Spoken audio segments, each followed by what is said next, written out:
nobody gets big anxieties. I hate anxiety. I get it real easy. Yeah, you do. All right. Now we're live. Everybody heard that. All right. Welcome to the Ask Junior portion of the show. This is Dale Jr. on the Dale Jr. Download. My co-host Mike Davis is here. Lee is here. Schultz is here. Matthew Dillner's not. He's out and about running some errands. But this is, this part of the show is brought to you by Xfinity. You guys are aware if you've been here before. If you're not, Xfinity is a proud partner of NASCAR. And I'm a customer. I'm a paying customer. I don't get my internet from Xfinity for free. But I do try it out, and I'm real happy with it. I've been a customer for not quite a year, but it'll be a year here in a couple months. And it's been solid. No outages. Not one time have I been down. So, for the folks if you have like a Ring camera or something like that you need to be going all the time, if you're a gamer or something and your internet goes out, it sucks, but you can live. You're going to be fine. But if the Ring goes out, then you can't live. Well, if you got a Ring camera. I know. So, that's like a 24-hour, 24/7 kind of For thing sure. that needs to be working all the time. So you need that. I gotta be honest with you. Anytime the internet would go out, it's an inconvenience. It is. So Yes. I just want to know. I just want you to know that I've not had any There you go. outages. Anyways. And that's it for Ask Junior. Thank you, Thanks, everybody. everybody. Yeah. Xfinity you'll love that. But Leah's got some questions you guys been sending in, so let's get to it. Our first question coming from Eric. What, if anything, could Noah Gragson have done different in the final laps to help his teammate Justin Allgaier win the championship? I was surprised that they pitted for tires when Justin stayed out. You'd think that teammates would stay out and be a buffer. It's funny interaction. So I'm in the booth with Jeff Burton. He's doing the TV show. He's over here in his suit and his tie. I'm a few feet away, just like this, wearing a headset, listening to them and watching the race. Next to Burton is the other booth through a piece of glass, Steve Letarte, Rick Allen. Race is happening. This is all playing out in front of us. I want, the teammates to stay out. Well, they come down pit road. I'm like, well, surely they're just taking two tires, so they'll come out in between Justin and the 22. No, they took four tires. They come out behind the 22. So now, and as soon as that happened, Letarte is hollering at me through the glass. What are they doing? What are they doing? Hey, you need to tell your guys. And I swear in that moment, I could have grabbed Steve and shook him. Because, I'm living it. I'm frustrated. Right. You didn't need his help. I didn't need him to be telling me what I needed to be doing. I'm like, Steve, we had a talk after that. Oh, man. Yeah, Tell us about that. I was just like, man, it made me mad. Like, in that moment, you don't need people over your shoulder going, yeah, I should have done. Yeah. Plus, X, Y, Z. He's on the broadcast. The race isn't over. Yeah. So I was like, I'm mad at this, that, and you two. So, but all that being said, Noah ended up being up there in I thought in the way at least a little bit, right? He's trying to win the race, almost did. Yeah. And I think Noah too. Noah probably ain't thinking a bit about his teammate. He's not thinking at all about Allgaier. Noah is trying to go win the race so he can get out of the car and rightfully say, if I had done X, Y, and Z differently in the playoffs, I would be the champion right now. And whether anyone cares or not, that's affirmation for himself going into the next year. Like, if I just clean it up a little bit, I got a real shot. I can do this. All right. And he needs some of that, right? He needs some of that affirmation and something to help him sort of put behind the mistakes, put the troubles of the playoffs in the rear view. So I don't even think he was thinking about Allgaier. I think he was like, I got a shot at this, a win, a trophy.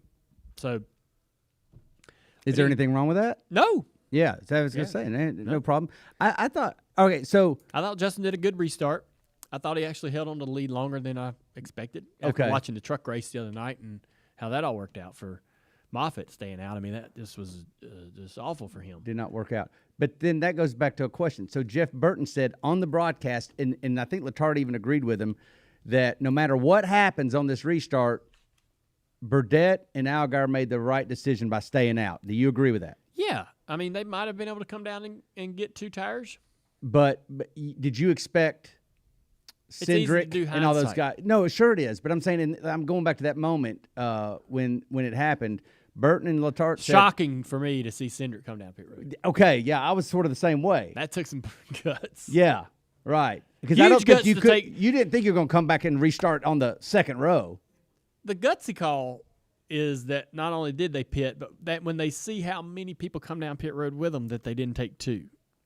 Because imagine if I'm the crew chief, I'd have been like, it'd have been hard enough to pit, but okay, now I'm the crew chief and I'm coming down pit road and I see all the other cars, I'd go like, oh my God, if a lot of those guys take 2 and we take 4, we'll be 8th or 6th. Oh my gosh, we got to take 2. I'd have changed it. They took 4. They did. Still won it. I mean, he had the best car. Best car won the race. And congratulations to him.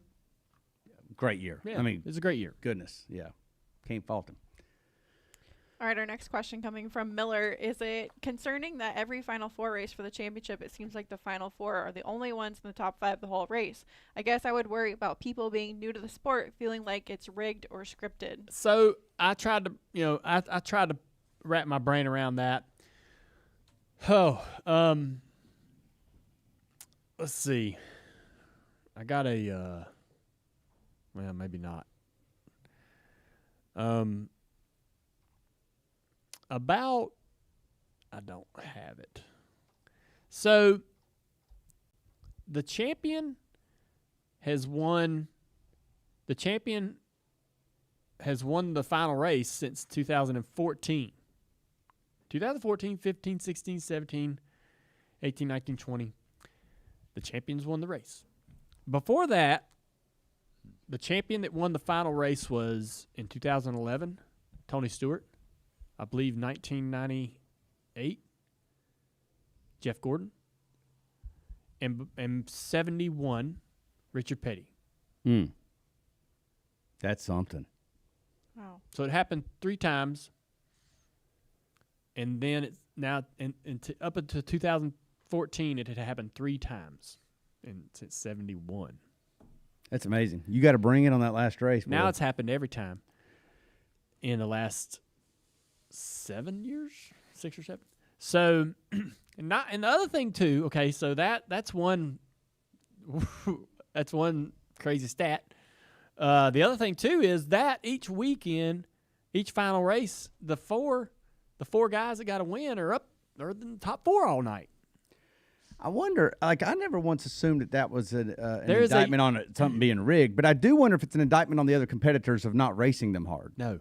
So what it is, I think, is about something we talked about earlier in the show. It's the parts on the shelf. I gotcha. All right, so the guy that's racing for the championship, he's got a championship race car. And the guy that's not from the same organization, he don't have all that stuff. Right. He don't have all the bells and whistles. And it shows, because you see a big difference in how the rest of their teammates perform outside of Penske, I think, or I don't know. I think that absolutely, knowing what I know about Hendrick and other organizations, when they dyno the engines, that car that's going for the title's getting that best motor. When they, they're gonna comb the shop for the best chassis, all the best parts, the newest of everything, the less mileage and brand, everything that the best of the best that they can provide is going on that car. And so, I guess it shouldn't surprise us that those 4 cars run better than anyone else. But then it makes you think, well, why don't they just do that every single weekend? I don't know what the answer to that is, because maybe they don't want to put all of their best stuff, or maybe it's impossible for them monetarily or physically to give that much each week. To put that much into each car each week would just be unrealistic to do financially. So that would certainly be the case if other teams within the organization are also having to give up some of their stuff. I mean, like, you could see why that wouldn't be the case during the course of the season or even the playoffs. But once everyone's eliminated and you have one team, Penske would be the exception because they had two teams. But like at Hendrick, I wonder if like the 88 and the if there was kind of a combination of stuff where you're pulling everything in the building. If it's good in the building, it's the best in the building. No matter if it's on another team, you got to give it up. I wonder. Yeah. So it blows my mind. I don't really know. I wish I knew exactly why it is the way it is, like the champions winning these races at the end of the year.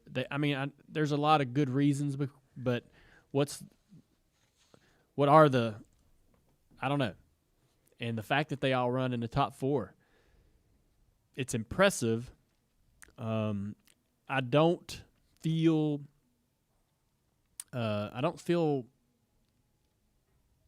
like it doesn't spook me. It doesn't like make me feel like something shady's weird's happening. I just feel like that it. So when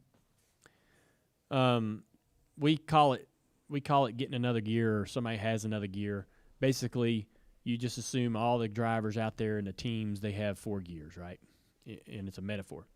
And when somebody does something really outstanding, well, he found another gear. He dug in there and got and dug deeper and found more speed. Chacanow said it last week. He could ask Jimmy to find a 10th, and Jimmy would find it. Every single time he asked him to get more, when Jimmy thought he was doing it all, he could find more. And I feel like that part of it is these teams buckle down and they try to do more, and they find and it results in more. Mm-hmm. It results in them finding that they're even better than they thought they were, and they get another gear. They dig in deep and get results. Our next question coming from Tyler Gibbs. With Chase and Jimmy running the Rolex 24, what's the most difficult part of that race?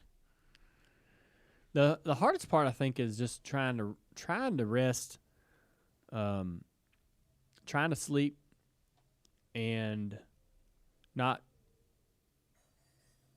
You say you got to run your stint, and then you're not going to get in the car for 4 or 6 hours.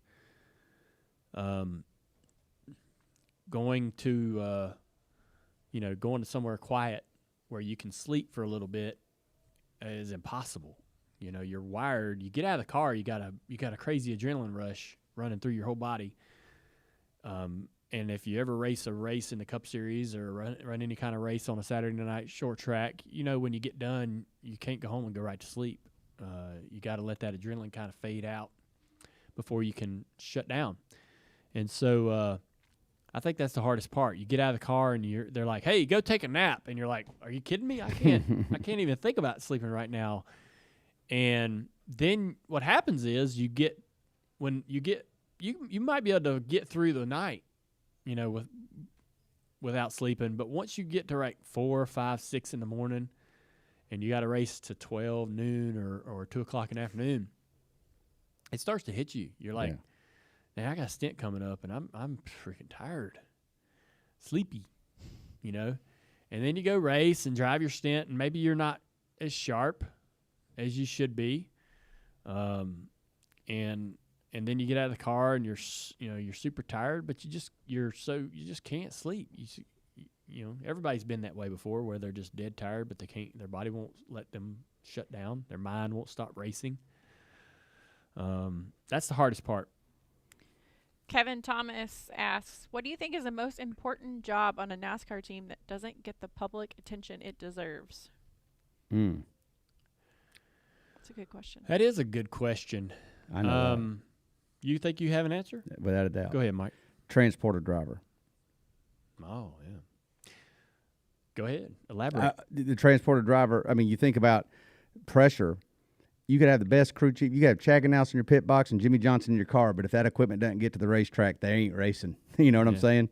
And there's really no room for error. You think about all the miles they put in, and you talk about lacking sleep.